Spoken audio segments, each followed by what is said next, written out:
भारत पे भारत पे भारत पे आजकल इतने हाइप में है ना ये भारत पे। Let's find out why. अभी मजा आएगा ना भिड़ो। तो आज हम बात करने वाले हैं case study, business case study of Bharat पे, that how it became from small startup to big unicorn in business industry.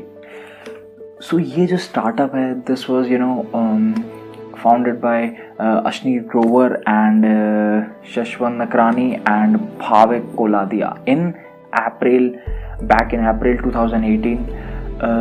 और अभी भारत पे अगर रेवेन्यू की बात करें तो रेवेन्यू इन फाइनेंशियल ईयर 21 में ये 700 करोड़ पे है and it is a unicorn at valuation of $3 billion. Can you believe that? तो भैया जो अशनीर भैया की कंपनी है, अशनीर भैया का नाम तो सुना होगा, शार्क टैंक इंडिया। ये सब दोगलापन है, मैं तेरा दोगलापन उतारता हूँ अब। तो इनकी जो कंपनी है ये थोड़ी मर्चेंट फ्रेंडली है। आपने वो टैगलाइन तो सुनी होगी ना, अब से दुकानदार इज किंग।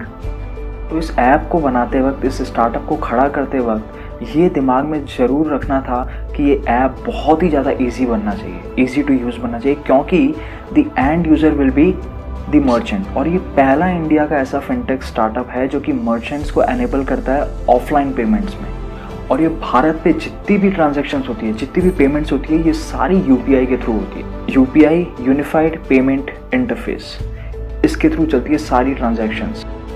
और जो जिस डोमेन पे ये भारत पे काम करता है वो है B2B2C। अब इसका मतलब क्या होता है? Business to customer. तो बिज़नेस टू कस्टमर का मतलब होता है कि एक बिज़नेस यानी कि भारत पे दूसरे बिज़नेस को सर्व करता है और वो बिज़नेस एंड कस्टमर तक वो प्रोडक्ट या सर्विस को पहुंचाता है। इसको हम एक और एग्जांपल से समझ सकते हैं, जैसे कि हमें कोई चीज़ या सामान चाहिए होता है तो हम सबसे पहले दुकानदार के पास जाते हैं जो कि रिटेलर होता है। बट वो रिटेलर सामान होलसेलर से ख़रीदता है, तो वो होलसेलर यहाँ पे भारत पे है, और जो रिटेलर है वो है बिज़नेस, और जो एंड कस्टमर वो डायरेक्ट होलसेलर के पास नहीं जाता, वो रिटेलर के पास आता है।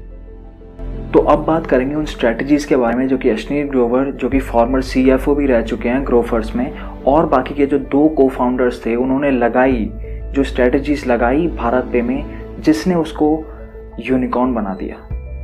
तो strategy number 1, all in one QR code. अब all in one QR code क्या होता है? इसको एक और नाम से जाना जाता है जिसको अपन कहते हैं इंटर ऑपरेबल QR कोड।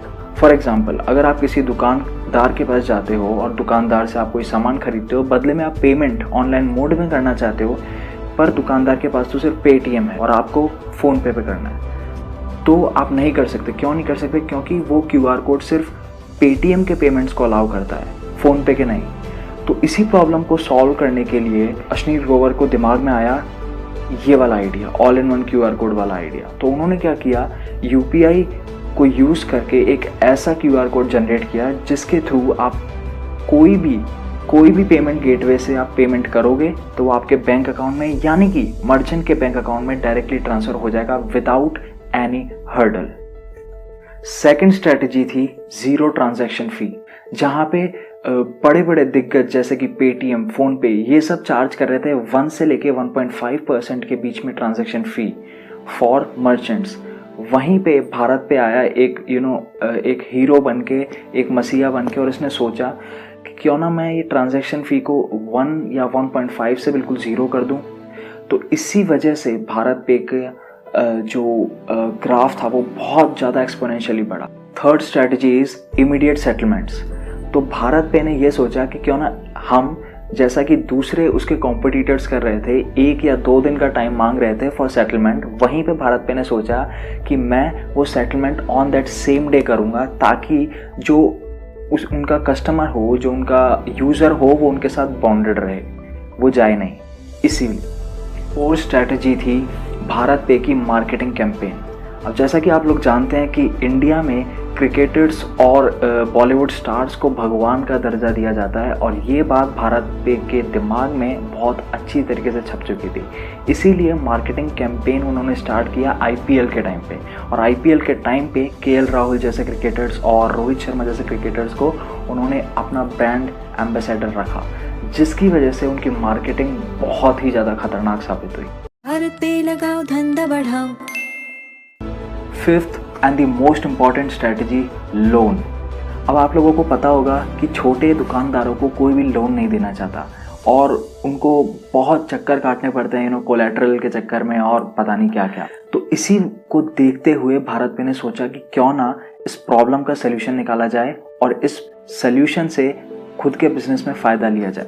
और आप लोगों को जान के हैरानी होगी कि भारत पे ने 2% मंथली इंटरेस्ट पे लोन देना स्टार्ट कर दिया, जिसकी वजह से उनकी सेल्स और यूज़र्स स्काई रॉकेटेड हुए और उनकी जो यूज़र रिपोर्ट थी वो बिल्कुल एक्सपोनेंशियल ग्रोथ ली उन्होंने। और आज तक की डेट में जो भारत पे है उसने 4000 करोड़ के लोन पास किए हैं। तो sixth and the final strategy is 12% club. ये एक ऐप है जो कि भारत पे ने लॉन्च किया था कुछ महीने पहले। क्यों किया था, इसका रीज़न ये था क्योंकि भारत पे के पास बैंकिंग का लाइसेंस नहीं था, तो उनको लोन में परेशानी हो रही थी।